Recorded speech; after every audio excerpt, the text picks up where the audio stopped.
What are you saying, bro? You ready for another lesson? Man, I can't wait, man. It's been a while, so...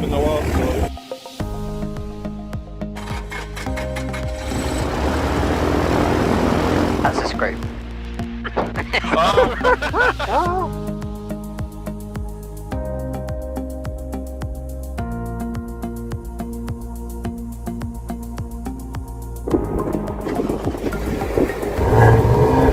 can even tell already, you know?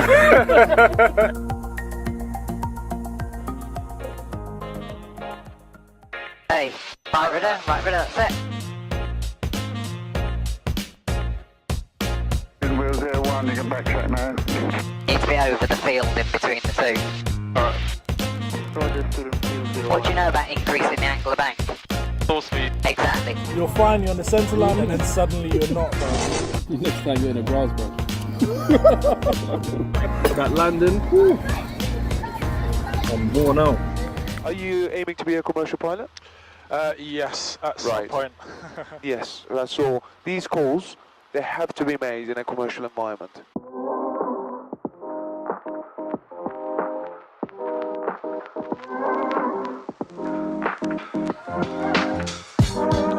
Well done, mate. You're going to make a good commercial pilot. Thank you.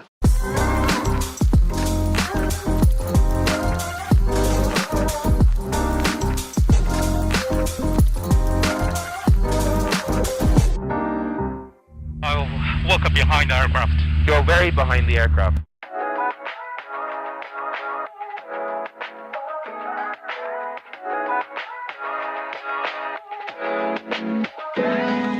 We've got a fuel leak. Are we? Yeah.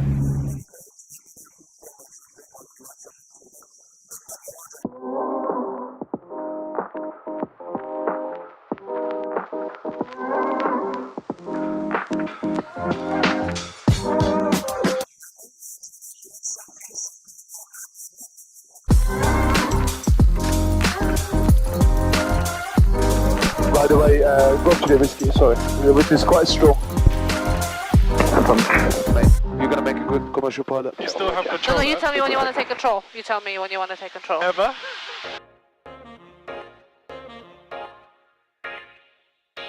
Do I have to? Yes.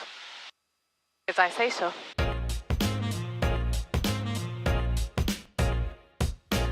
Bear in mind, you're going to have to work with what you've got, normally.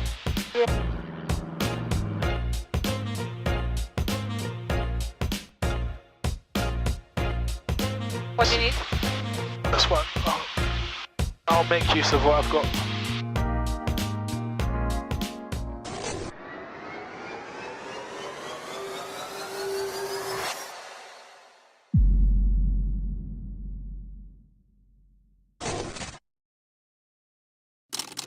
Previously on Future Pilot 901. Okay, how you feeling? Feeling good? Good. You're gonna go solo. Okay. Student Will 08 is ready for departure. We're off. Student Wheel 08, surface wind is 330 at 9 knots, we've got one to vacate. Student Will 08. Charlie Kilo is right base, get out to land. Student Wheel 08, minute takes and well done.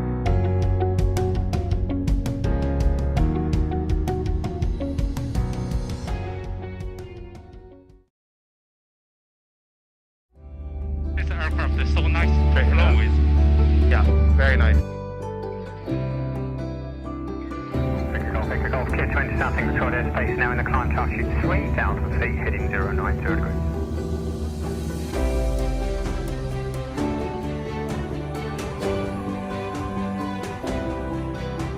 Just 3,000 feet is very nice and smooth. Yeah. It's not like in the cloud.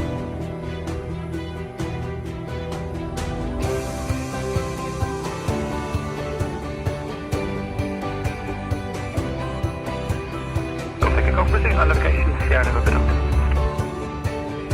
This comes the procedure report on localized establishment. The whole point of getting your IMC is you fly clouds. That's sort of where we are roughly.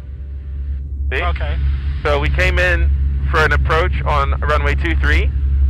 We did a missed approach, and now we're being vectored around to do another approach into runway 23.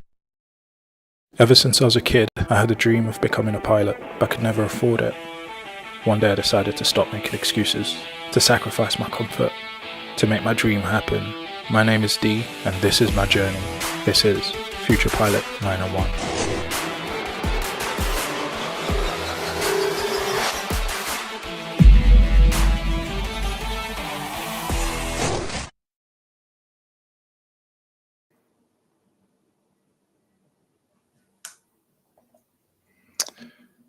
Yes, yes, yes. Mic check 1 2 1 2. And we are live. What's up, people? Aviators, aviation enthusiasts. Welcome to Future Pilot 901 Live, where we keep our fingers on the pulse of general aviation. The show is brought to you live every Monday, 7 p.m. British summertime. I'm your host, Dee Limbaya, proud captain of a Cessna 152-172 PA-28. I am straight up stunting. But hey, they say dress like the job you want to have, right? So I proudly wear my pilot's uniform and epaulettes. Wait a second. This is episode 10. That is 10 straight weeks of consistency. That is 10 straight weeks. Thank you for being here. Of course, this is all about, me using you guys, unfortunately. Oh, well, there we go. Wrong button. It's about me using you guys. Yes, for accountability, because there's a ton of stuff that I should really be paying attention to and staying up to date about, but life's busy. So I found a way to stay on top of everything to do with general aviation that I should be knowing. And it's by doing a live show. And that way I'm accountable every week in front of an audience to actually do what I'm supposed to be doing. So you got to find ways to trick yourself. Yeah, that's your brain has ways of keeping you in your comfort zone, to keep you from trying things out, to keep you from advancing, to keep you from stepping out there because it's uncertain, because there's no guarantee that you will succeed even though you put 100,000% into it. There's no guarantees. So your brain usually, or at least my brain, and if you're honest, your brain too, wants to take the easy path, be comfortable, and kind of just shy away from the spotlight. But to get yourself to make things happen, look, now, some people have been blessed with just being able to get things done. I've never been one of those people. I've always had what I call mental inertia, right? Once I get going, I'm dangerous. Once I get going, I'm dangerous. But just getting started, that is like the hardest part for me. And so you have to come up with tricks to get yourself started, tricks to keep yourself consistent based on how you function. And I found this trick. So we're going to have to work it. And I appreciate you being here for the journey. So today is going to be a shorter show than usual. I'm probably going to get to the hour mark, if that. But we got a couple of things in the flight bag, There's a little tiny update from the AAIB about an incident happened recently, actually. We're looking at the book Performance Pilot. I'm sharing what I'm learning from the chapters in the book. Of course, you are more than welcome to get yourself the book. I think it's pretty interesting. Performance Pilot: Skills, Techniques, and Strategies to Maximize Your Flying Performance. And then we'll be looking at what do you do? What do you do when your flight controls fail?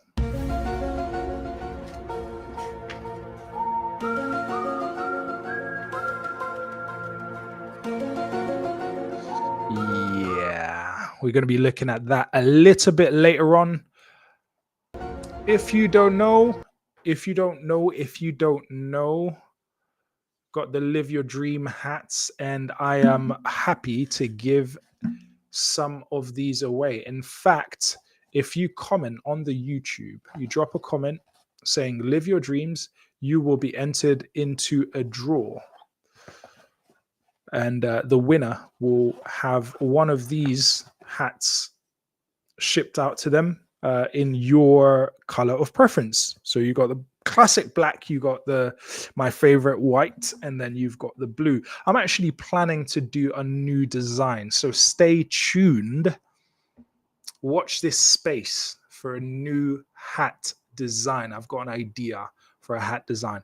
Or if somebody out there has got a creative streak and you want to do a design, we can talk. We can do business. Hit me up on the socials, and we can make some business happen. Shout out to you, N24. Okay, guys, shout out to you for dropping the Live Your Dreams on there. I will, do you know what? I'll make a note of that. I do want you to drop it on the YouTube comments though, but shout out to everyone on Kick, because we're live on Kick and on YouTube. But do you know what? For you, I'll find a way to make it happen. How about that, guys? For you, I will find a way to make it work on Kick too. All right. I tell you what we're going to do. We're going to go for the end of September. I'm going to allow people to come every week, drop their names in the chat, and whoever drops Live Your Dreams in the comments will get entered into a draw. All right. And the winner of that draw is going to get Live Your Dream hat color of their choice shipped out to them for free. Okay. All right, people. Well, the last week has been a busy week for me. I've been out doing the film project. Some of you may know I'm part of the Honorable Company of Air Pilots, and in 2029 it's going to be the centenary year, really, of the company. It's been around for 100 years. Well, it will have been around for 100 years in 2029. So what they've asked me to do, because I do film stuff, they've asked me to do a bit of a project to kind of capture some of the, history of the last 100 years of the company. So I was out there interviewing a past master. Cannot tell you who, but I'm sure as time goes, you'll get to see some of those clips, because I'll be sharing it on my page as well as it being on the social for the Honorable Company of Air Pilots. All right. What else do I need to update you on? It's training season. It's officially training season. Yes. What do I mean by that? Well, there are sponsored airline schemes. Hopefully the economy holds up, but there's sponsored airline schemes that run once a year, and TUI run one. They've got an MPL program, usually opens around about early January. British Airways have the Speedbird pilot cadet program that usually opens up around March time, maybe February, March. Then you have Aer Lingus that opens up around about the same time, I think February-ish. What else? That's all that comes to mind at the moment. Jet2, I'm still not sure what they're doing, and this year was their first year doing it, so maybe they're going to learn from that and change, because British Airways initially did the first one on September, right, a few years ago, and then they switched it and now they kind of all cluster around the same time. But point is, I'm going to have one more go of British Airways Speedbird Pilot Cadet program.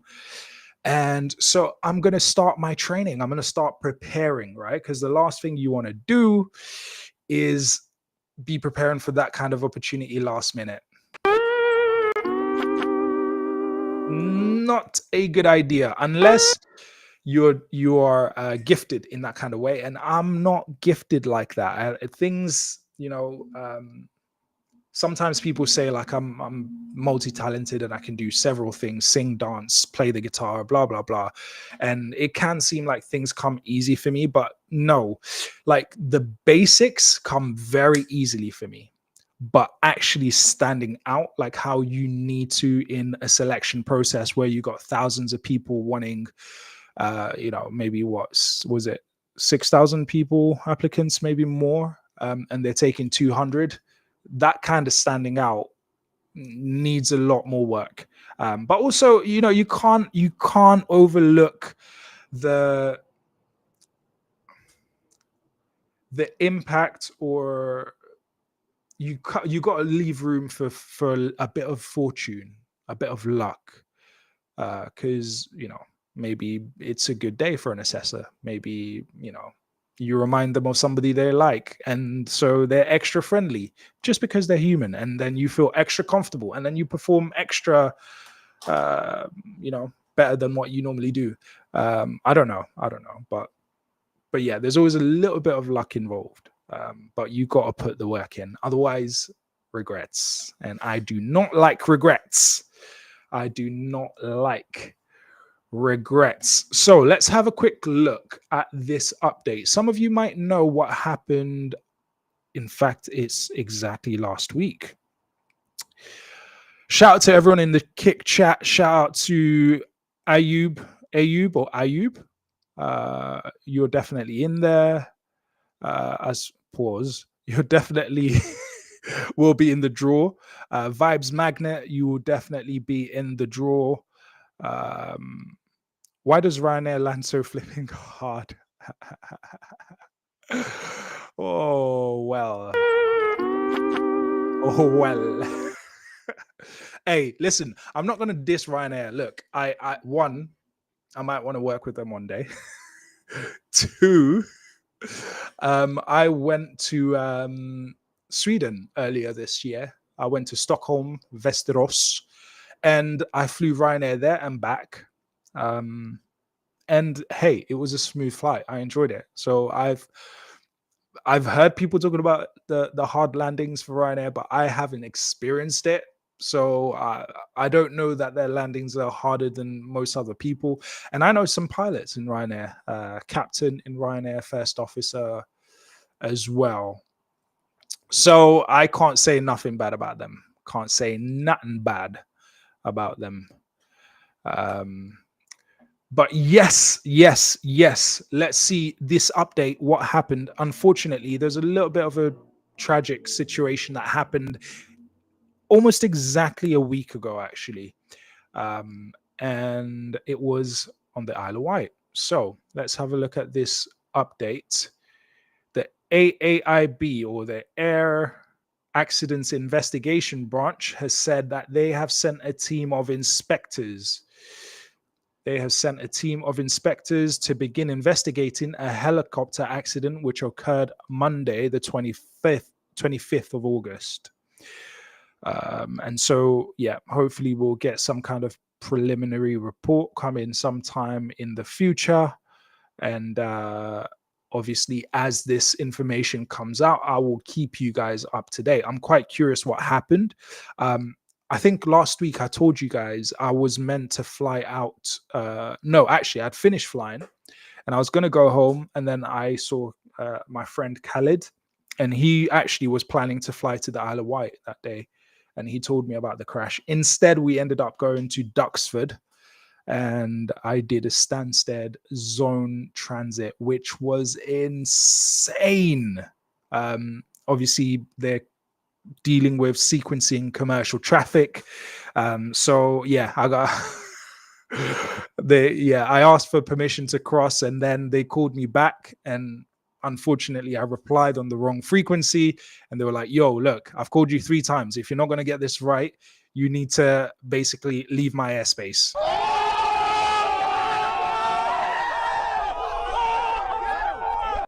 And I was like, okay.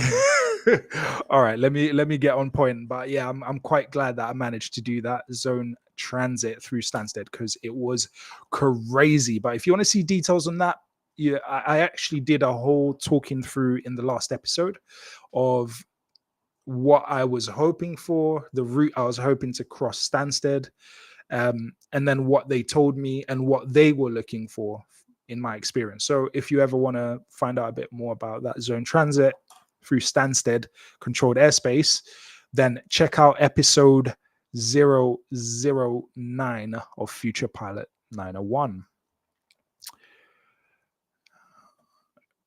Yay! Yeah, they told me off. Right. Now, let's come to this book, Performance Pilot. But before we do, short brief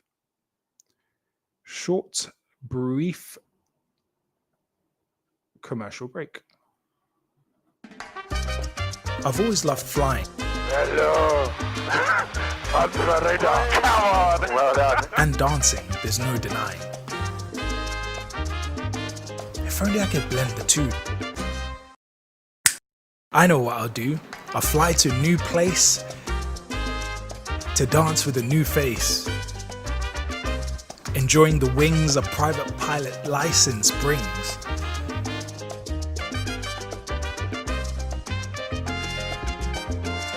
That was a little bit gusty. Just made a no-fly decision. Squawk conspicuity, 3-call shore. A different way to our build and advance. 2-0, enjoying downwind. I call it fly to dance. Full flaps. Ooh, nice one. Flaps come up. Whoa, flight, man. Foxtrot Sierra, welcome to shore. We have everything in this flight, man. Everything, bro.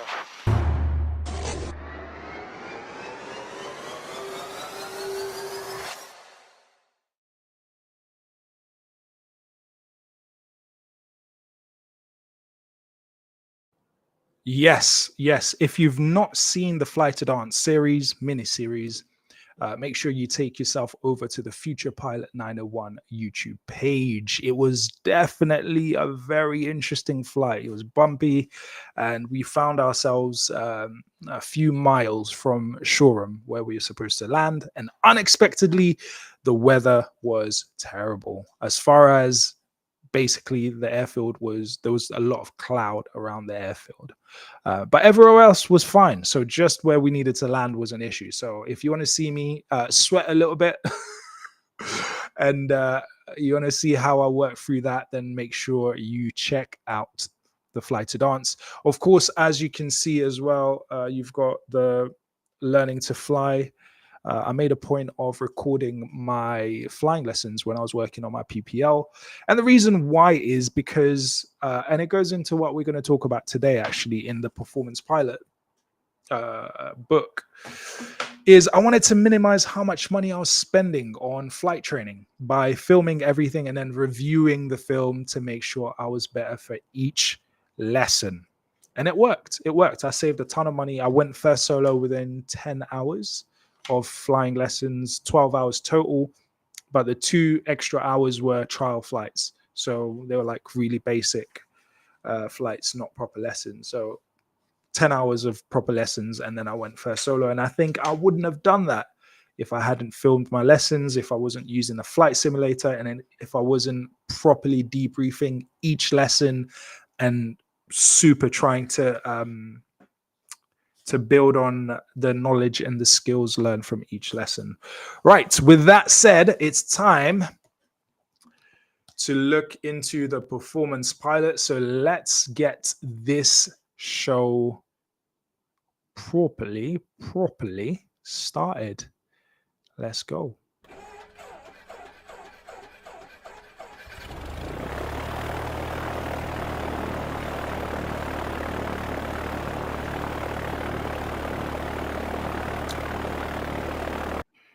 Now, how much does it cost to learn? I'm just going to answer the question before we get into this one. Thanks for your question.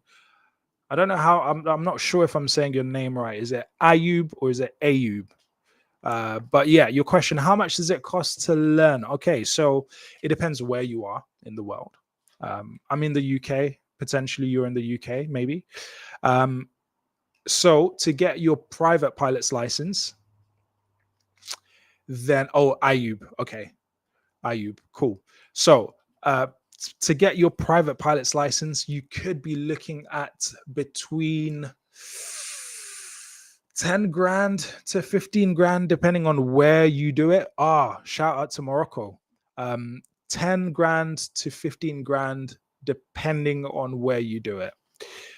In the UK, I'll tell you some UK prices, and then I don't know how it will relate to you over there. But 10 to 15 grand for a private license. Now, the only thing is with a private license, you can't get paid. So if you want to get paid, you then have to get a commercial license. A commercial license could be anything around the 40 grand mark, right? So £40,000. And if you want to fly with the airlines, it could be anything from £90,000 to 120,000 pounds, depending on where you do it as well. So yeah, that's kind of the route. Now, what I've done is, well, it's reasonable depending on how much money you have, right? It's life is on levels. I mean, at some point, I was living in my car to try and pay for flying lessons. All right. So, yeah, life is on levels. And the thing is, your dreams don't really always match your pockets, right? So sometimes our dreams are far bigger than our pockets, but that's what makes life exciting. But yeah, I've never ever had any envy or jealousy, towards anybody who's got it good. Like if for example, your a family members into aviation, they can get you in. Hey, use it. In life, we have to use whatever advantages we have, because there will be disadvantages. So if you have any advantages, use it. Make the most of it. If you can afford it, go for it, man. And I'll cheer you on as you do it. But yeah, sometimes we have to get it out the mud, and that's okay too. It builds character. So let's talk a little bit about performance pilot and mental imagery. Now, here's a question for you guys. Do you think the human brain is good at distinguishing between the real and the imaginary? Do you think the human brain is good at separating the real from the imaginary?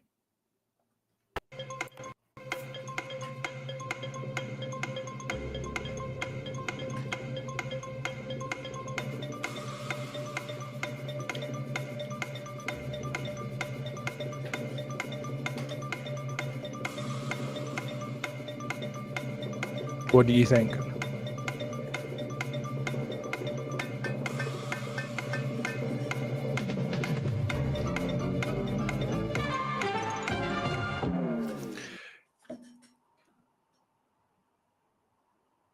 Okay, you think yes. If you said yes, you would be incorrect.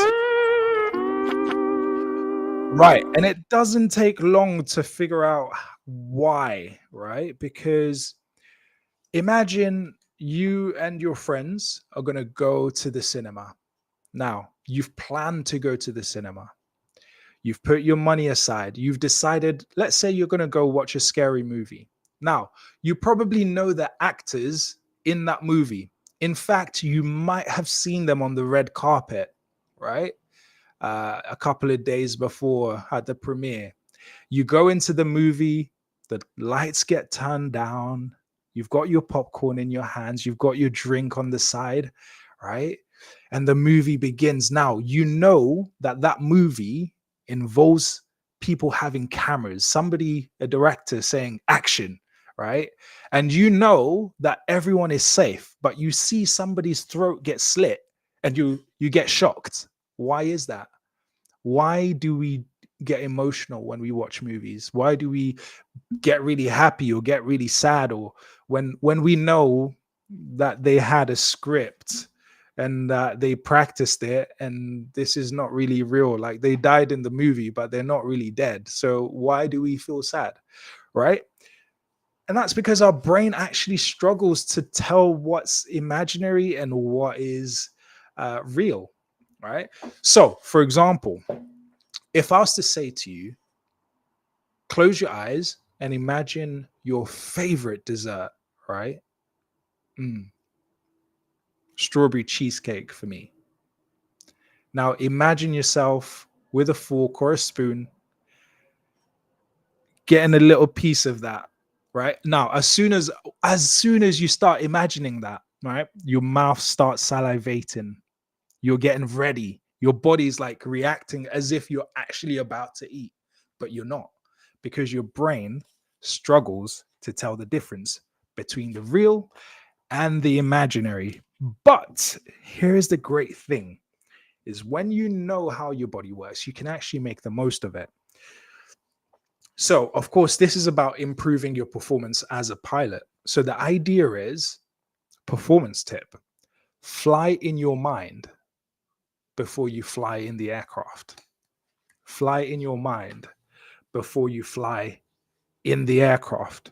And I've seen a lot of people waste money because they don't want to fly in their mind. They want to get into the real aircraft and they end up wasting a lot of money. But so they did a study, right? And it talks about it in this book. There's a few studies, 3 studies to be specific, right? And the first study that's mentioned here is Hunter College basketball players study. So basically what they did is they took a group of basketball players practicing their free throws, swoosh, right? They got them to basically, shoot some free throws, and then they took their scores. And then they split the group into 3, right? The first group was told that they would practice every day by actually doing free throws. So every day they would go to the line, free throw. That's group number 1, every day. Group number 2, okay, so correction. Group number 1 were told don't practice at all, 0 practice. Group number 2 were told to go and practice the free throws every day. Group number 3 were told to just imagine doing the perfect free throw. Perfect free throw. Don't do it, just imagine it. What do you think the results were? What do you think the results were?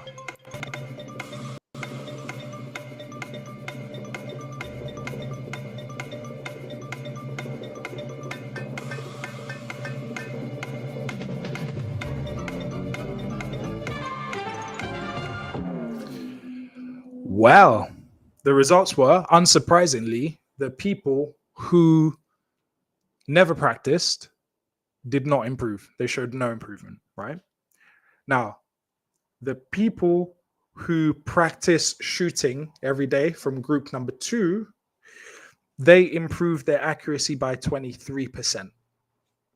And the people who didn't practice at all, they just imagined, they improved their performance by 22%. Interesting. Just by imagining, they improved their performance by 22% compared to people who actually practiced and were out there getting tired every day, practicing, because they only got 23% better. All right. Second study, Soviet Union Olympic study. This is during the 80s, right? The Soviet Union Olympic team tested different ways or different training procedures. The first group trained entirely with physical practice, 100% of the time, just physical practice, right? The second group used 75% physical training, and did mental imagery 25% of the time. The third group did 50-50, 50% physical practice, 50% mental imagery. And then the last and fourth group, they did 25% physical training, 75% mental imagery, right? Now, at the end of the study, who do you think made the biggest improvement?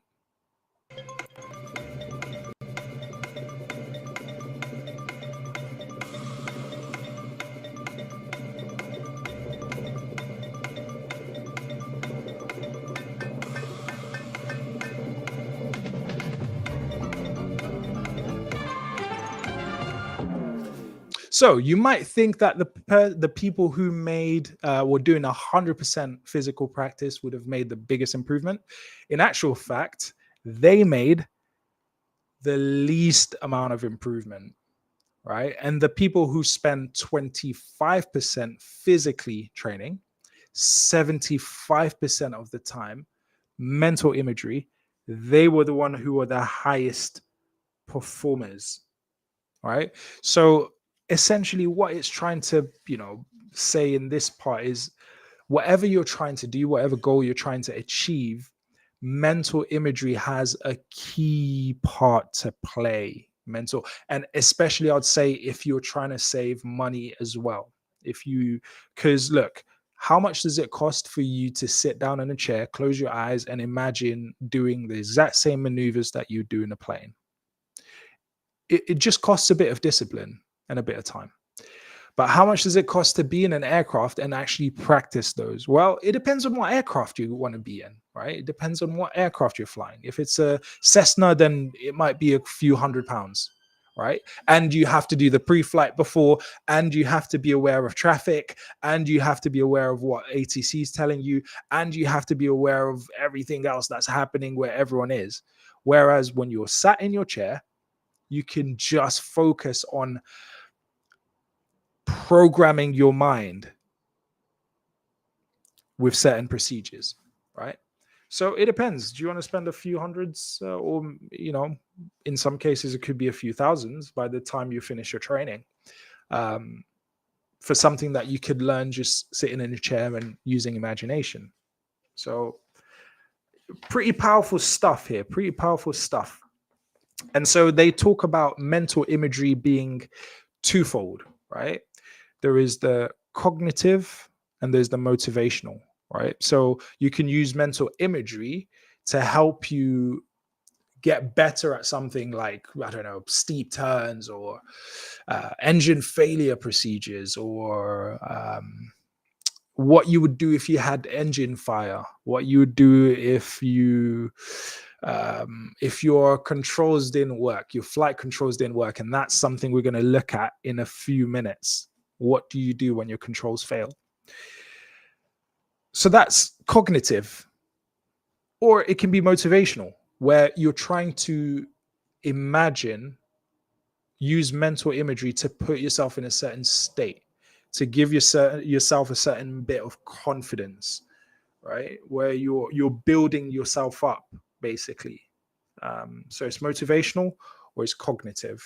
Those are the two types of mental imagery that you can use. Okay. Now, the last thing I want to point out about this, which I thought was very interesting. Have you guys ever seen Alex Honnold in Free Solo? There's a documentary called Free Solo, and Alex Honnold is climbing Yosemite without ropes. So he's climbing, I think it's like 3,000 feet that he's climbing with no ropes. It's a really, really cool, inspirational documentary. I would say you should watch it. You should watch it. In fact, let me see if I can show it to you guys. Let me see if I can show it to you guys before I wrap up this part of the show and we move on to talking about what you do when your control fails. Free Solo. and then I'll tell you why I brought this up. Let's have a look. Check this out. Check this out.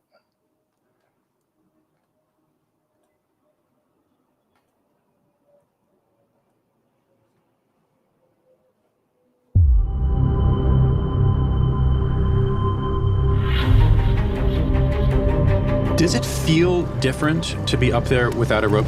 It's obviously like much higher consequence.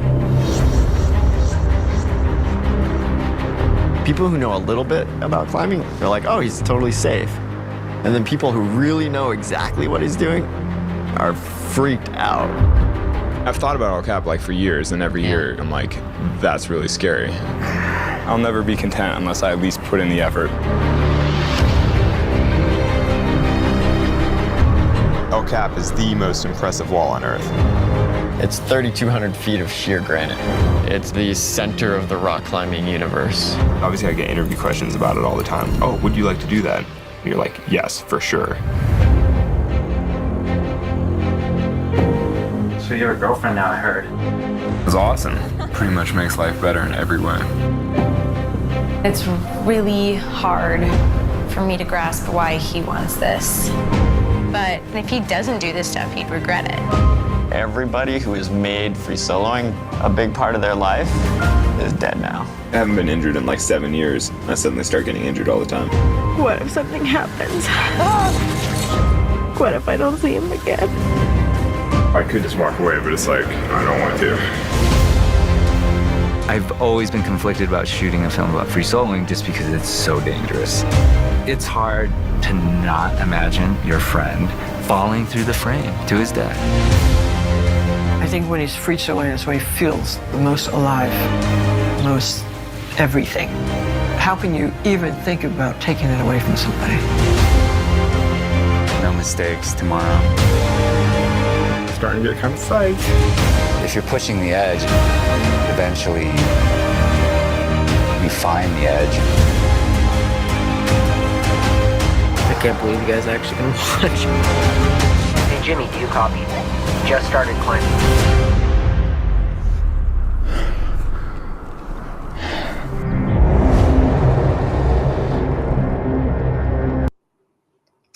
That is legendary. That is legendary. So that's free solo. Now, why do I bring that up? Because he does the very thing that they're advising people to do in this book. So how do you stay on track with your mental imagery? How do you make sure that you don't veer off? What you can do is write yourself a bit of a script. That's what they suggest. Write yourself a script of what you want to practice, right? And the first thing is just to make yourself comfortable. Take some deep breaths. Close your eyes. Taking it nice and slow. Allowing your body, your muscles to relax. Feeling your body sinking into your seat. Feel your body get heavy and relaxed. Hear your heartbeat. And then go into your mental imagery. Whatever that is, you can write it down. And that's something that Alex Honnold does really well in that documentary. He's got all the details of what that climb looks like. Right hand on that little dimple, left hand shifts over, right foot behind the left foot climbs higher. Pull yourself up, but not too quickly. Like, it's got all the details, right? And the truth is, flying is dangerous. It can be dangerous, especially, you know, outside of airline, kind of commercial air transport. When we're talking general aviation, it's a lot riskier, right? And so we look at free solo, and there's an element of, well, there's danger there and he could die, so he has to have that level of detail. But the truth is, yeah, in flying as well, you can have, you know, yeah, you can end up in a situation that you don't want to be in, where the Grim Reaper is chasing after you, saying, "Yo, come here! I've come to collect." Yeah, you don't want that. So let's keep the Grim Reaper away by staying proficient, right? And so they're talking about this guy that does a Red Bull Air Race, Matt Hall, in case you've heard of him. And he said, Matt described how his mental preparation for a race involves writing out a highly structured, comprehensive, second by second script for the flight he's about to complete. Matt estimated that he would write around 10 pages of notes for a 7 or 8 minute flight. Okay. He then learns his script mentally. He learns his script, mentally flying the script in slow time and working his way up to real time. So that's what I'm going to be trying to do this week. Is I'm going to pick one element of my flying, and I'm going to actually write it out. And like the vision I had was having a set of scripts that I write out, and then every now and then picking one out and doing my mental imagery practice with it. And it would be detailed, maybe to do procedures, emergency procedures, takeoff and landing, critical phases of flight, that kind of thing. So yeah, if you want to do that as well, I would invite you to do that. It's all about improving your performance as a pilot. All right. But yes, like Ayub said, you could apply this to anything you want to learn. 100%. That's the thing. And that's why people who are really successful in one area have a better chance of becoming successful in another area, because you learn these principles that are really transferable, right? So the next part, which I'm not going to look at today, is it looks at different states of mind, and it goes into alpha, theta, beta, alpha, theta, delta. So maybe we will look at that next time, and it talks about triggers and sensory immersion before it looks into theories about how we learn. And that's something we don't think about too much, right? When we think, I want to learn something, right? I want to learn to drive a car. I want to learn to fly a plane. I want to learn the theoretical knowledge that goes with flying. Normally we think, I want to learn, but we don't stop to think, how do I learn? How do we learn, right? It's very important to actually know how we learn. And because once we know how we learn, we can then maximize how we learn to make sure we do learn the thing that we're trying to learn. So that is your performance pilot update of the week.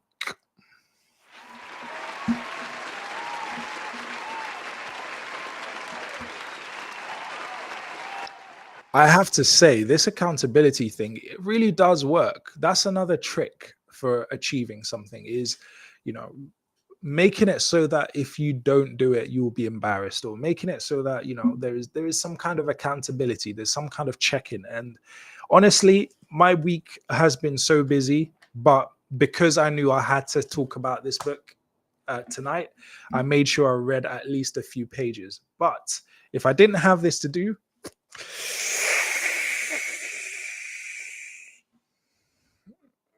if I did not have this to do, I probably wouldn't have read it. I would have just said, maybe I'll just read tomorrow.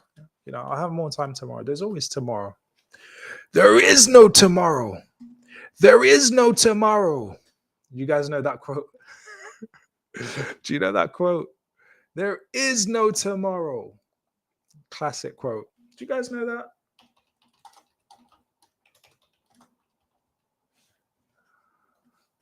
You guys ever heard that?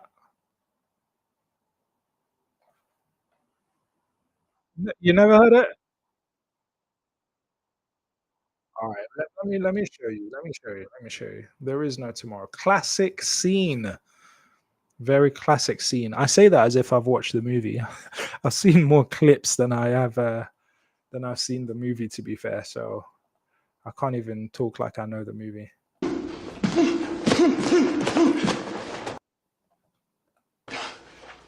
man, what the hell are you doing? This guy will knock you on your ass. Come on, Rock, it's not a game. You want to live in the hospital for 5 weeks this time? You thought I was tough? This jump will kill you. All right. Come on, get your head on your shoulders, man. Think about the fight, Clubber Lang's in here, he's trying to hurt you, Rock. He's hooking. Damn, Rock, come on! What's the matter with you? Tomorrow. Let's do it tomorrow. There is no tomorrow. There is no tomorrow. There is no tomorrow. There you go. There is no tomorrow. There is no tomorrow. Today's the day. Today is the day. We're going to talk about what you're going to do. What do you do when your controls fail? We'll have a look at some of my favorite aviation YouTubers. But before then, it's time for a short, brief commercial break.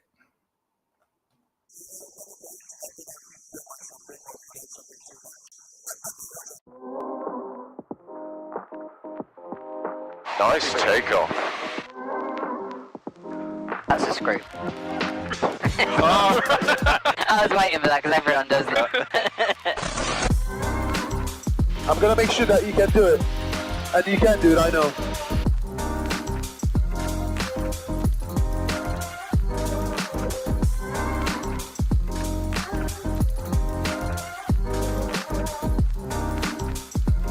Gonna get to the height of a double-decker bus.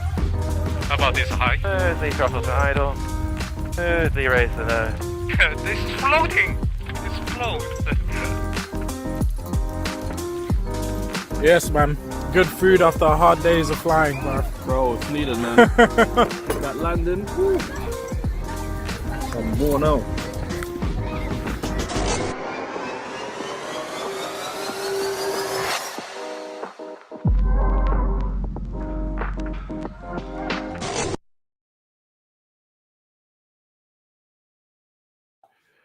Yes, that is season 2, Future Pilot 901, Learning to Fly. You can find that on YouTube, Future Pilot 901, season 2, Learning to Fly. It's one of the playlists on there, and you can see what it was like to go through flight training for the private pilot's license.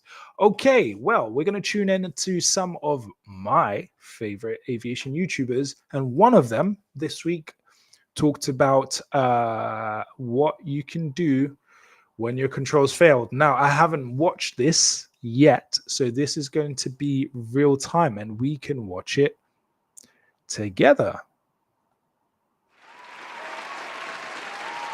Here we go. Here we go. Loading up.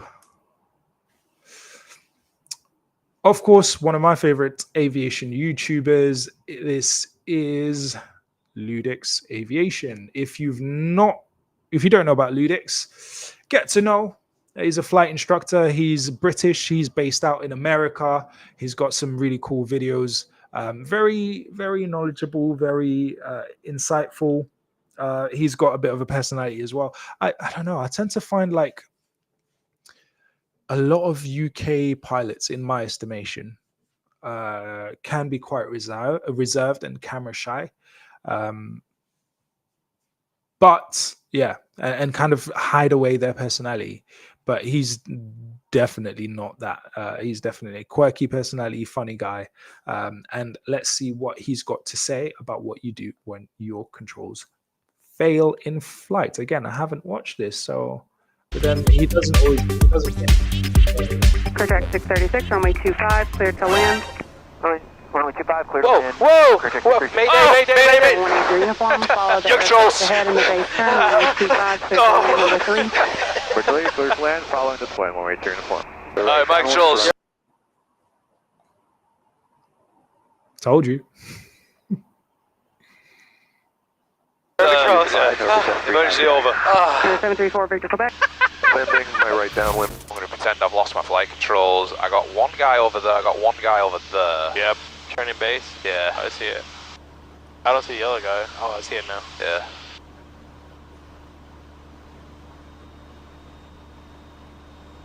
November 9 Romeo Alpha, join final on that heading. Clear track 636, Although- contact ground 0.4. Ground point 4, clear track 636. Trim isn't a primary flight control. In this situation, we're going to use 734 Victor the Quebec. rudder and the trim Four and for the the Quebec power. affirmative. Now their beam, the numbers, the approach. But miraculously, just before touchdown, this is going to start working again. Okay. So, I'll plug in right behind. Can you just imagine the horror, right? The horror of flying. Maybe you're on, I'm currently on about 120 hours, but maybe you've just passed your PPL. You're about 50 or so hours, 60 hours, and your yoke just comes loose. Damn. That's a bad day. A very bad day. But what do you do? Let's see. Behind that traffic. it's crazy how it goes.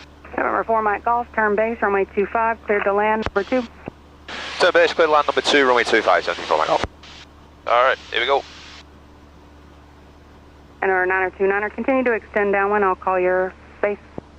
Extending downwind, you'll call my base, November 10 Alright, I don't want to descend too early out here, but... So he's not using the yoke, he's using pull the that trim. power back a little bit. 58 Yankee, right turn, Alpha 5, ground point 4. Right, Alpha 5, over the ground. Power for altitude. Chase 4, cross runway 25 there at 31. There's the runway. I'm going to hold off on flaps until I'm on final. Alright. Which I'll turn final now. Final's clear. We're on number 2. Clear to land. That's about, I want to say is that 40 knots? Is that 60 knots? 80 knots? So about 85 knots, which makes sense. You want to be faster when you're, although is this a 172 or 152? I think this is a 172. So yeah, I'd imagine you'd want to be definitely want to be faster if you are in that kind of emergency situation. So yeah, it's about 10 knots faster than what you would normally be on a normal approach. Charlie, we are 8 miles northwest of the airport, requesting a short approach for our power off 180 if possible.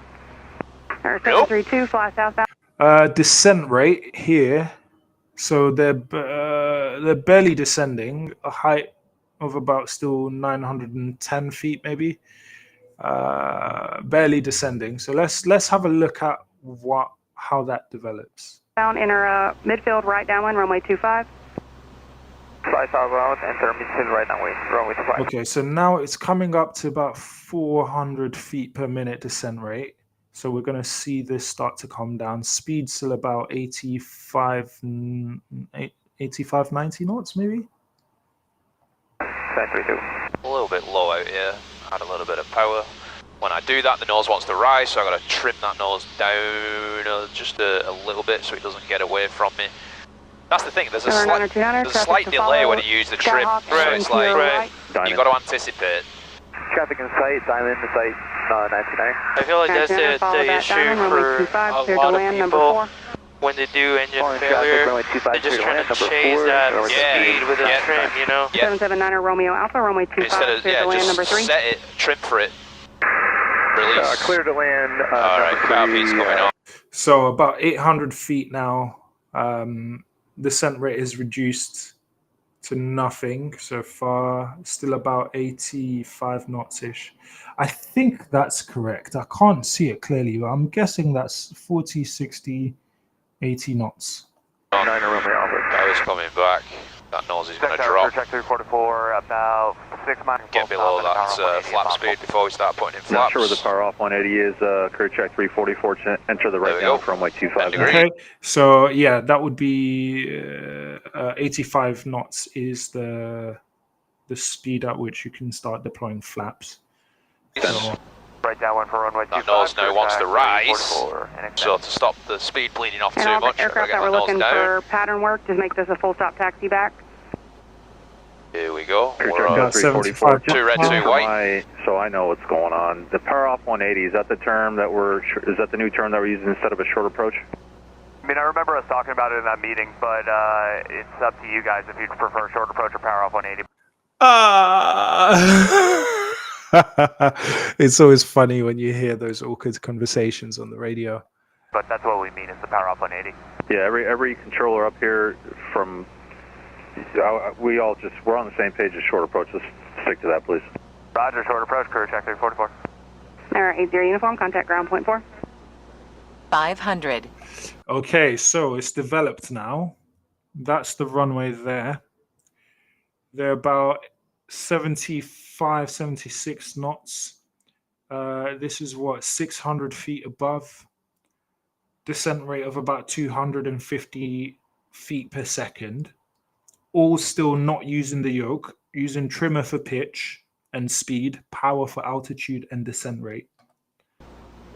Turn base, All right. 25, clear to land, Speed number is 75, that's fine for now. 2 whites, 2 reds. Now, 734, Victor, go back. I think it's flying itself, and I just completely regret doing this trip. That's absolutely Disgusting! That's disgusting, bro.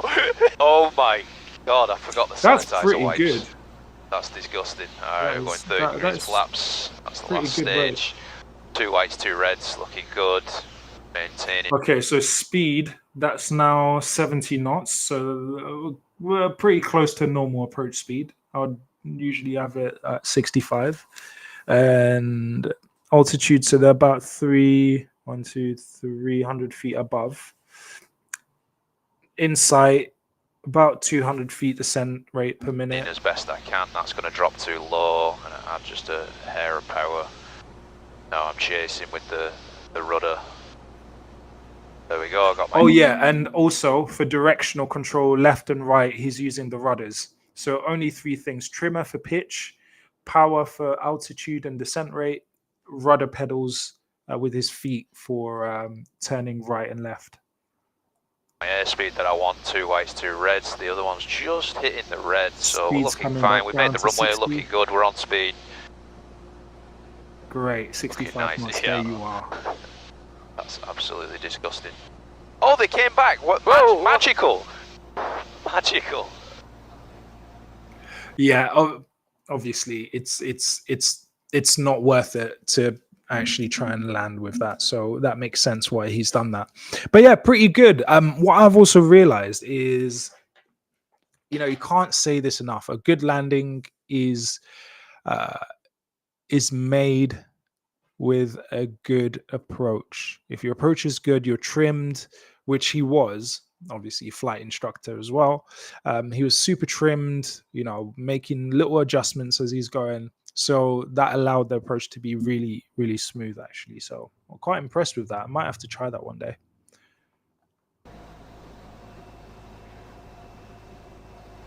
Here we go. We're all good. Looking to the end of the runway. Bleed it off. Bleed it off. Stall speed, stall warner. There we go. Touchdown. Yeah, a little bit side load. Clear track 344 at midfield, make 1 left 360. Clear 4 Mike Golf, right turn Alpha 4 and ground point 4. And that's how you not react when the window opens. 732, turn base, runway 25, clear to land, number 4. Right, I'm not going to lie, it startled me. Okay, it did startle me, but I didn't panic. What happened? 732. And that's how trim and rudder. There we go. Hell yeah. That's how you use power and trim and rudder without using the flight controls.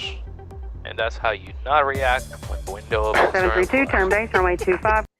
Yeah, so that's pretty good. That's pretty good. I think it's very important for us to talk about these things because you never know what will happen on a flight one day, and you just need to be ready for it. That's the gig. That's the gig as pilots. So, what else has been happening in the world of aviation YouTube?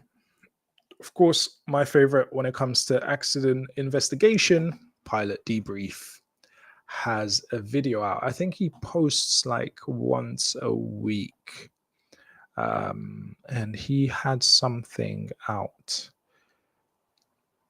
Stop dreaming of your dream home. So let's have a look at that. If you guys have not subscribed to Pilot Debrief, then you should. Again, the spirit of which we watch these things is to make sure that we learn from it. We don't have to make the mistakes ourselves to actually learn. We can learn from other people's mistakes and make sure that we are safer pilots. Right.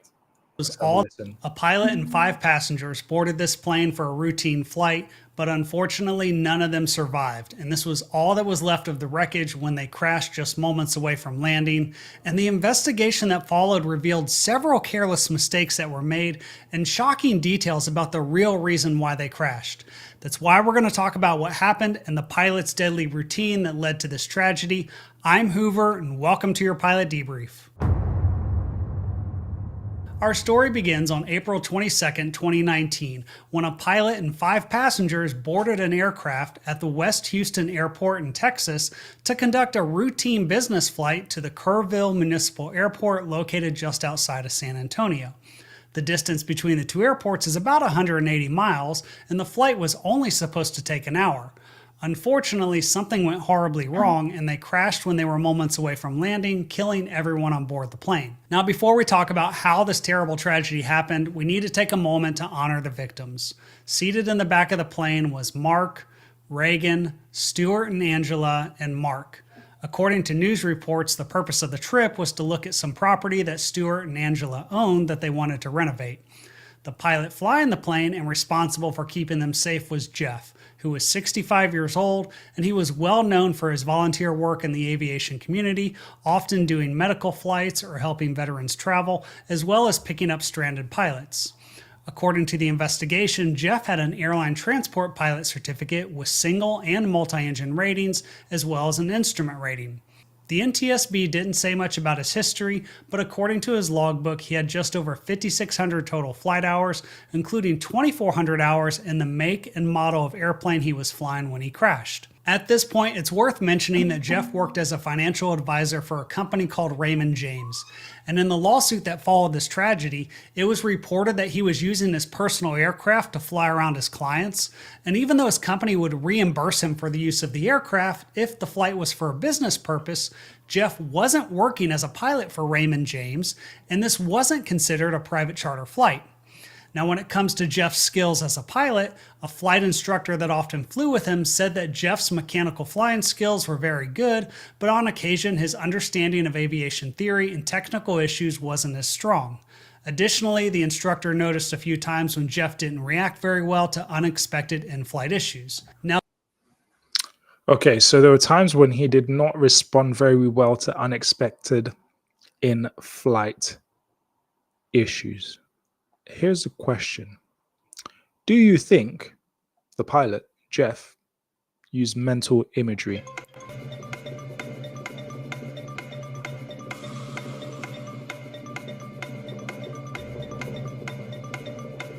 Was he sitting at home imagining unexpected things that could happen and how he might remain calm?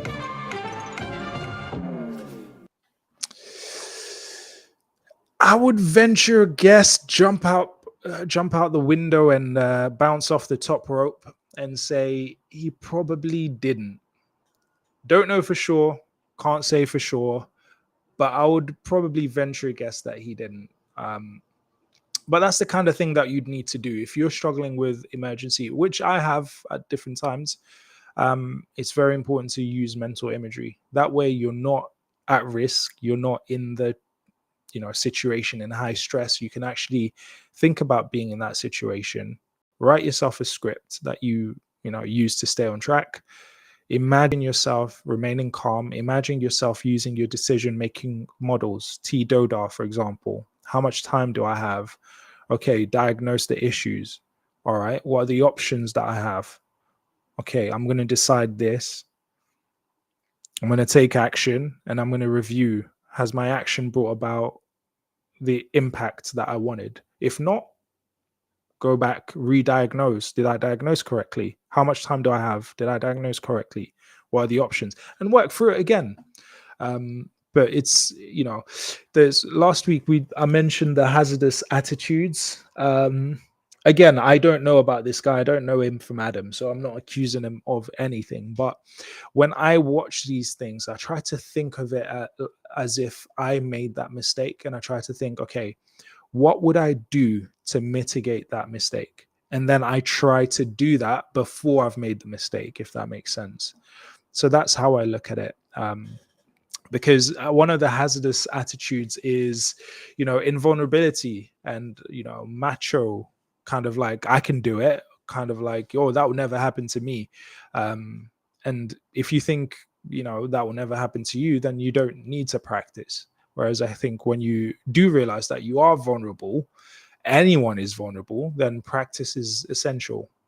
Remaining proficient is a duty. Especially if you're going to have passengers, it's you got people's lives in your hands, literally. Now, don't get me wrong. The point of this debrief isn't to criticize Jeff as a person. Yeah. No one is perfect. And the reason I wanted to share this information is to highlight that regardless of how many hours you have, it's very difficult to replicate the stress that happens during an emergency. And the truth is that you never know how you're going to react when things go wrong. That's why it's so important to stay current and practice your emergency procedures, because there's an old saying that pilots don't rise to the occasion, they sink to the lowest level of their training. Regardless, now that you know a little bit more about Jeff, it's time to talk about the aircraft he was flying and the plan procedures, because there's an old saying that pilots don't rise to the occasion, they sink to the lowest level of their training. Pilots don't rise to the occasion, they sink to the lowest level of their training. Regardless, now that you know a little bit more about Jeff, it's time to talk about the aircraft he was flying and the plan for the day. Shout out to EasyJet. I flew EasyJet to Madeira in Portugal year before last. And that was a good flight as well. Flying when he crashed was a 1999 Beechcraft 58 Baron.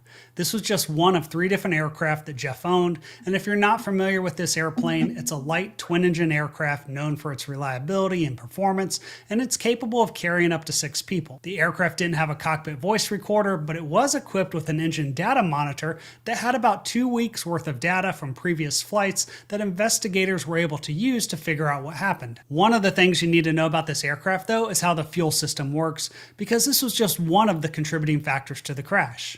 First of all, there are fuel tanks in each wing that can hold 83 gallons of usable fuel.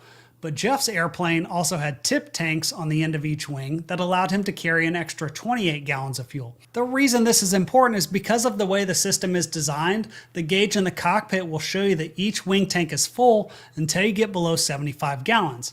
Now that means if you want to get topped off, you either need to refuel the aircraft yourself or watch the person that's doing it, so that way you can verify that the tanks are full. The other thing you need to know is that if you don't get topped off, the only way to visually inspect how much fuel is in the tanks is by looking at a sight gauge on the leading edge of each wing. But the problem is those gauges only show you the fuel level when it's between 40 and 60 gallons.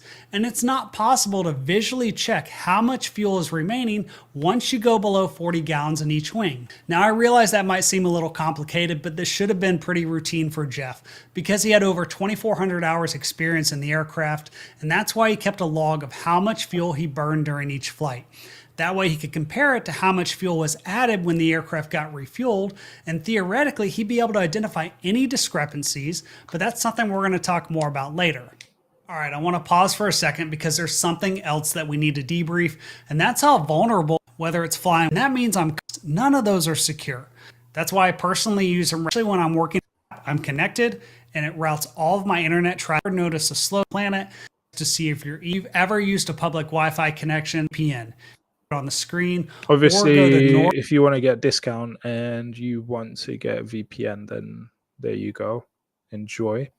Since we're watching his content, we might as well, help him work with his sponsors and get, revenue from affiliation or his affiliate link. So with that said, let's move on. It's a great way to guarantee. For right now, when it comes to the plan, on the morning of the crash, Jeff picked out the best route between West Houston and Kerrville, and then he checked the weather at 2 airports that were nearby, but he didn't bother to look at the weather at any of the alternate airports near Kerrville. This was a huge mistake because the weather at Kerrville was calling for overcast skies between 600 and 1200 feet, and that meant he needed to file an IFR flight plan, which requires you to have enough fuel to make it to your destination, plus enough fuel to make it to your alternate, and then fly for another 45 minutes at normal cruising speed. According to the investigation, because the aircraft burned about 28 gallons per hour on average, Jeff needed at least 67 gallons of fuel for the trip, or roughly 35 gallons in each wing tank, and this is where things started to go wrong. First of all, when Jeff filed his flight plan, he indicated that he only needed 58 gallons for the trip, which included 45 minutes of reserve, but he didn't account for the fuel needed to fly the approach at Kerrville, or the fuel needed to divert to the alternate. In fact, he didn't even bother to identify or file an alternate airport for the trip like he was required to. My guess is that this was probably routine for Jeff, and he had become complacent over the years when it came to his flight planning, because chances are nothing had ever gone wrong before, and he probably assumed that if he had 45 minutes of extra gas, then he'd be fine. Unfortunately, Yeah, complacency is a killer. Complacency is a killer, and normalization of deviance. Is that what you call it? Give me a second. Normalization of deviance. Let's have a look. I was trying to figure out if this is the correct term. Normalization of deviance, a process described by sociologist Diane Vaughan, where faulty or deviant behavior becomes a culturally accepted norm within an organization or group due to lack of negative consequences. You try it once, nothing goes wrong. So you think, oh yeah, I can just go about it this way. I don't have to use a checklist. Last week, we looked at an accident investigation, AAIB, Air Accident Investigation Branch. They put out their bulletin for August a couple of weeks ago, and there was a guy who started out the aircraft and had too much power on. So started the aircraft, and the aircraft started moving forward, and he didn't pull back the power. He didn't apply the brakes. He went into the side of a building. And just imagine if there was somebody in front of him for whatever reason, somebody crossing, whatever, they would have got chopped up like in a blender. That wouldn't, I don't really want to explain that to their family of how I chopped up their loved ones. So, something as simple as using your checklist could have prevented that. But complacency is truly a killer. So every time you fly, it's like you have to, or at least this is my aim, is I need to go back to the beginning and do it as if I don't know it. It's kind of like performing. And I was a performer. I used to be a dancer. I did dance theater, performed on stages, some of the biggest stages in London and around the UK. And, when you've got a show to perform, like when you go to a musical and you watch Lion King, or you watch Wicked, or you watch the Jersey Boys, they've performed it like some of them 50, hundreds of times, but each night they have to come back and perform it to an audience as if they've never performed it before. And they have to assume that the audience has never, and maybe the audience has seen it before, but they still need to perform as if they never performed it before. They can't come out and just go, oh, okay, so I'll kind of just sing this line really quickly. No, they need to give it everything. And I feel that, as speaking of performance pilot, it is a performance to some degree. There is an element of having to refresh and do something as if it's the first time you're doing it. I saw the chat pop up, but nothing has shown up. Did I miss something in the chat? Right. So let's get back to this video. But yeah, I just wanted to point out how complacency is a killer, and how we have to really refresh each time. refresh each time. Where is this darn thing? Okay, here we go. Here we go.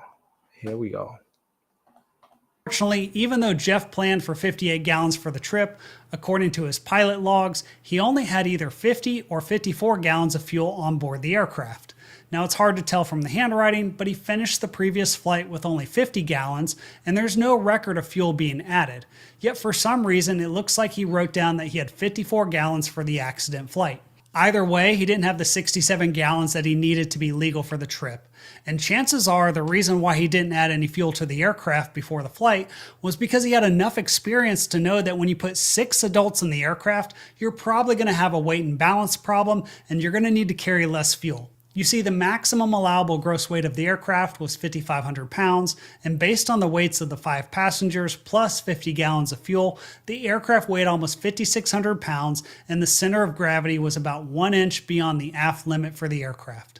In fact, even if he had 0 fuel, the aircraft still wasn't within the center of gravity limits.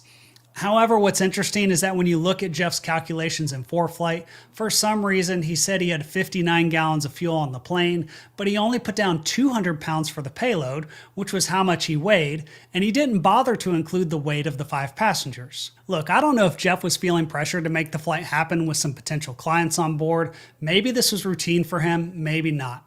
Either way, he had enough experience to know better, and he should have come up with a better plan, because right now he's about to take off and fly to an airport that's reporting IFR conditions without identifying a suitable alternate, using less fuel than required to be legal for the trip, while operating an aircraft that was overweight and out of limits for the center of gravity, and things were only going to get worse.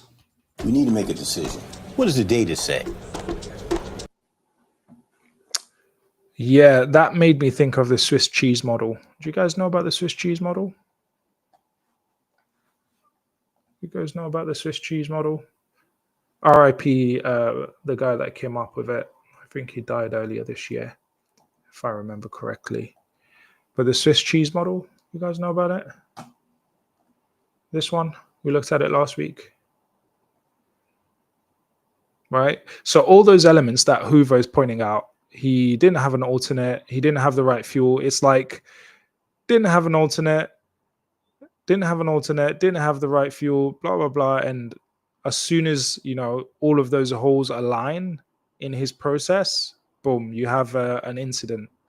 Whereas, potentially he could have done one of those things wrong, but, nothing might have happened, which could then normalize the deviance. But obviously in this situation, all the holes in the Swiss cheese aligned, unfortunately, and it ended up being tragic. But let's keep learning from this so that we can know how to avoid this kind of thing. According to the surveillance footage, after Jeff arrived at the airport, he did a quick walk around where he checked the left wing fuel sight gauge, but he didn't check the right one. He also checked the left engine oil, but not the right engine, and he also didn't sump any fuel from any of the 8 fuel drains on the aircraft. Now, I'd argue that this is just more evidence of complacency and part of a deadly routine, because Jeff had plenty of time to do a thorough pre-flight, but he failed to do so.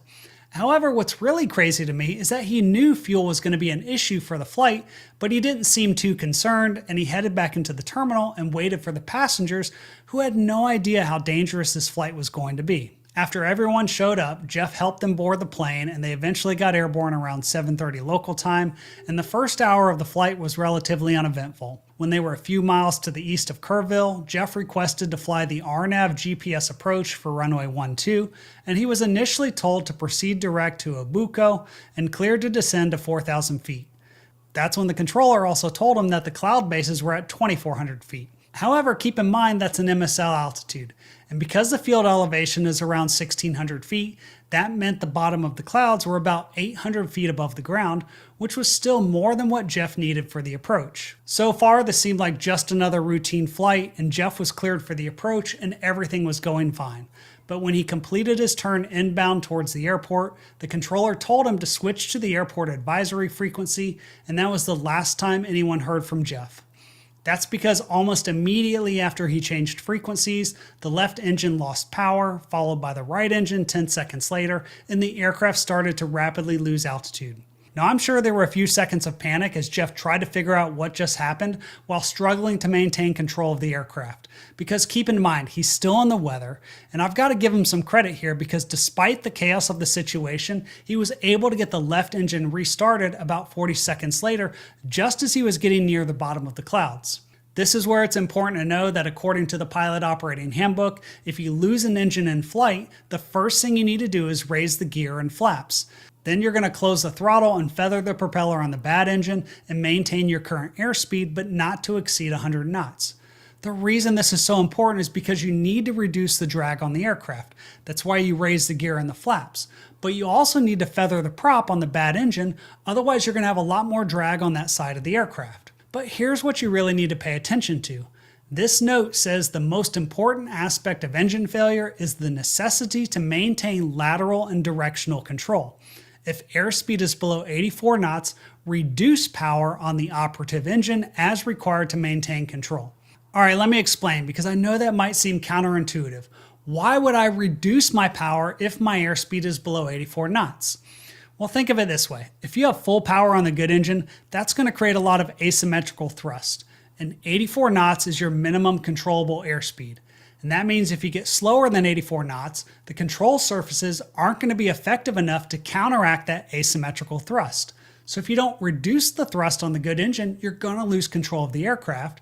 And that's why you never want to go below your minimum controllable airspeed. If we look at the engine data, the solid blue line is the aircraft altitude and the green line is the airspeed. The initial rapid loss in altitude starting around 3,900 feet was the first engine failure, and the pink line is where the second engine failed. And notice how his airspeed spiked up to about 125 knots, probably because it fell out of his cross-check while he was trying to get that left engine restarted. And then he also started to level off just below the clouds, but then he was starting to rapidly lose airspeed. However, the reason why he was slowing down so fast wasn't because he was leveling off. It was because he didn't follow the checklist.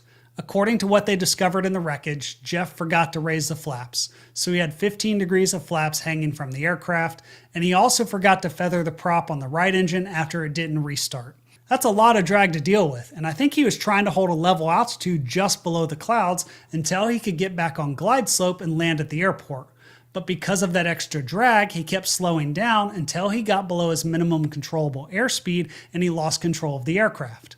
An eyewitness reported seeing the aircraft roll to the right and entering a right spiraling descent, disappearing behind a ridgeline where it crashed into the ground below, killing everyone on board. This was an absolutely terrible tragedy because despite the careless mistakes that were made, Jeff had a working engine and there's no reason why he should have crashed. The NTSB determined that only 42 gallons of fuel were used during the flight and 1 gallon of fuel was found in the left wing at the crash site. However, there were two big problems. First of all, a few days earlier when Jeff had the aircraft refueled and topped off, he had called in that fuel order because that was part of his routine and he wasn't present when the aircraft was being refueled. As a result, he wrote down in his log that the aircraft had 194 gallons of fuel, when according to the fuel receipts and the engine data, it only had 184 gallons. So he was 12 gallons short, and that error carried through all of his other flights leading up to the accident flight. The second issue that made the situation worse was that the fuel quantity transmitters in both wings were bad, resulting in the cockpit gauges reading 5 gallons more than the actual fuel in each wing. That meant Jeff probably assumed he had at least 20 minutes more flight time when the engines failed. Now, don't get me wrong, he never should have been in this situation to begin with, and if he had been a little bit more disciplined and taken a few less passengers and added on some more fuel, this never would have happened. And I'd argue he was just being complacent and treating this just like any other routine flight where nothing bad is going to happen. Tragically, the NTSB was able to determine that if Jeff had maintained 100 knots without retracting the flaps or feathering the prop, he still would have landed well short of the runway, but he at least would have had the possibility of a controlled touchdown. However, the worst part about this entire story, though, is that the investigation also determined that if Jeff had feathered the prop on the right engine, he could have made it to the runway without slowing down, and they all most likely would still be alive today. For what it's worth, the victims' families were awarded $12 million in the lawsuit that followed after the jury found Jeff to be negligent and also operating the aircraft within the scope of his employment at Raymond James. That being said, I hope you learned something from this debrief, and if you did, then be sure to watch this other one on the screen here because it has a very special story from one of my viewers. Thank you so much for your support, and I'll see you on the next pilot debrief. Imagine being able to build. As always, Hoover delivers. Absolute class act. And yeah, so that is a reminder. One second. Audience for you again. No, Mister. I'm not interested in any kind of deals. I'm happy with what you call it. What you call it.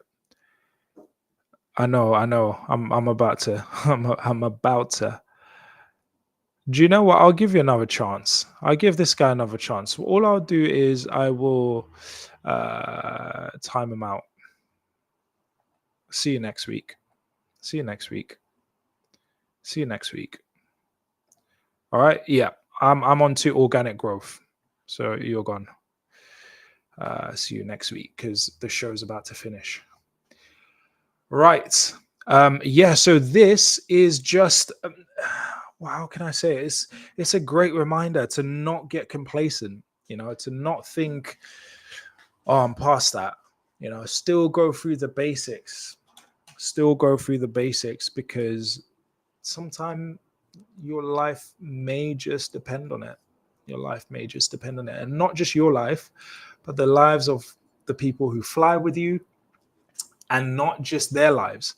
But what if you end up, you know, crashing and landing on a you know, somebody's house, and maybe they had a newborn baby, you know, and that's a whole family wiped out potentially. So the consequences are a lot more far-reaching than just ourselves. So it's very important. It's very, very important to be safe. So shout out to everyone in the chat. I'm going to have a little review of whose names are in the draw so far. So I have got N24N says live your dream. So they are in the draw for the Live Your Dream hats.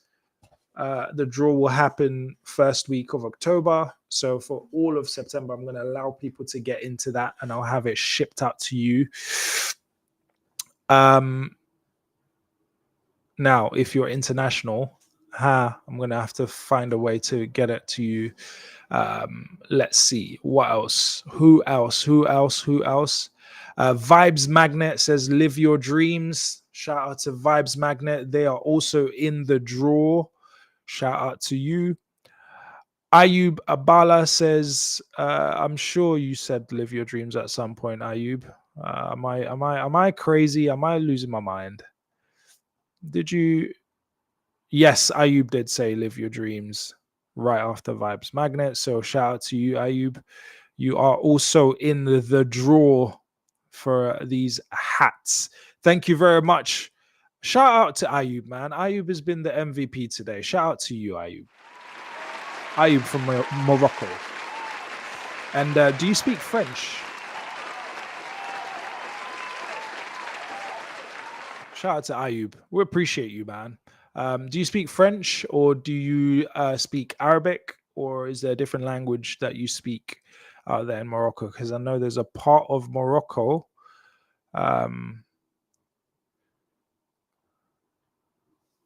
Well, that's very kind. That's very kind, man. So do you speak French? I know there's parts of Morocco that speak French. There's parts of Morocco that speak... Ah, bien sûr. Ok, tu parles français. Salut à toi, mon frère, Ayub. And, ouais, je parle un peu le français. J'étais né au Congo. Et j'ai grandi au Kenya. Et je suis venu à Londres quand j'avais 13 ans. Donc, je parle un peu le français. C'est un peu difficile parce que je n'ai jamais étudié le français dans l'école. Mais je peux débrouiller. Alors, with that said, it's time to wrap this up, people. Thank you very much for joining. Again, shout out to everyone in the chat. Thank you for joining. Remember, we're live every Monday, 7 p.m. British summertime.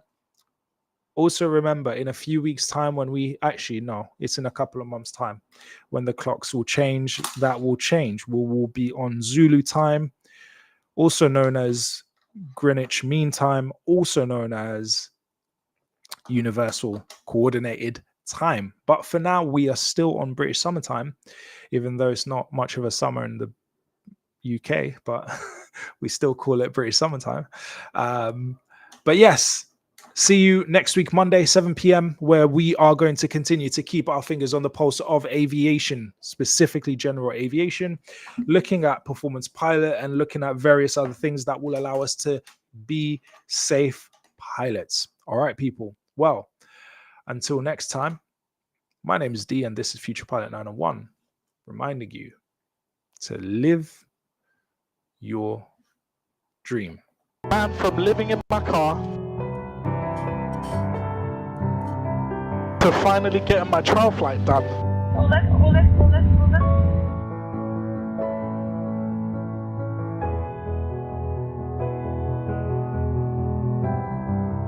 To being in this moment.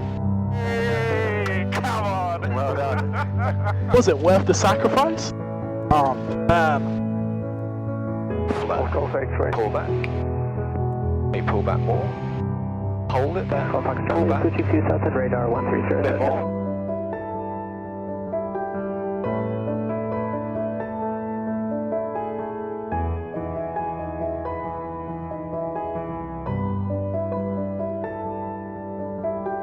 Listen, was it worth the sacrifice? So, power right on, center line. Listen, if you have a dream,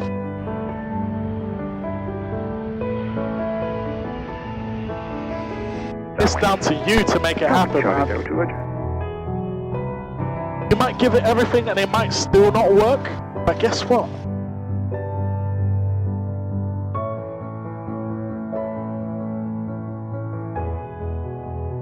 The journey makes you a better, stronger person. Can you imagine what kind of person you would become if you didn't pursue the one thing that you thought was the best thing in the world? You didn't pursue it. What kind of person does that make you after 20, 30 years of doing that? But when you chase what you believe is the most valuable, the most beautiful, the most awesome thing that you can do, and you give it everything, win or lose, you become a better person.